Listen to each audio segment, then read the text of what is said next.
मिथुन राशी. परिस्थितीवर मात कर. मिथुन, थांब, श्वास घे, आजूबाजूला बघ. परिस्थिती अवघड वाटतेय का? सगळे दरवाजे बंद झाल्यासारखे वाटतायत का?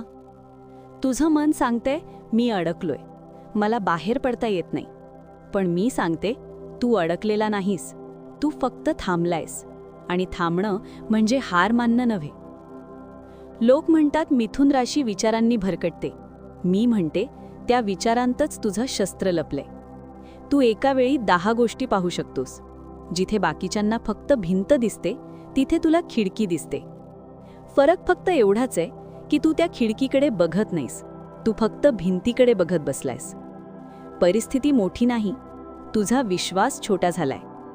वारा जेव्हा वादळात सापडतो तेव्हा तो घाबरत नाही, तो वादळाचाच भाग बनतो आणि दिशा बदलतो. तू वाऱ्याची रास आहेस मिथुन, तुला थांबवायला कोणतीच भिंत पुरेशी नाही. आज डोळे मीट आणि विचार, ही परिस्थिती मला शिकवायला आली आहे की हरवायला? उत्तर तूच आहेस, कारण तू तो आहेस जो अंधारातही रस्ता शोधतो. लक्षात ठेव, तुझी बुद्धी तुझी ढाल आहे, तुझी बोलण्याची ताकद तुझी तलवार आहे.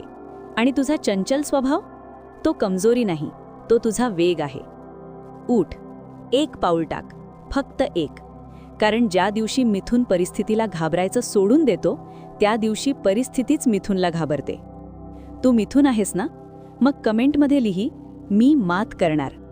कारण विश्वास ठेव, तू हरायला जन्माला आलेला नाहीस, तू जिंकायला आलायस.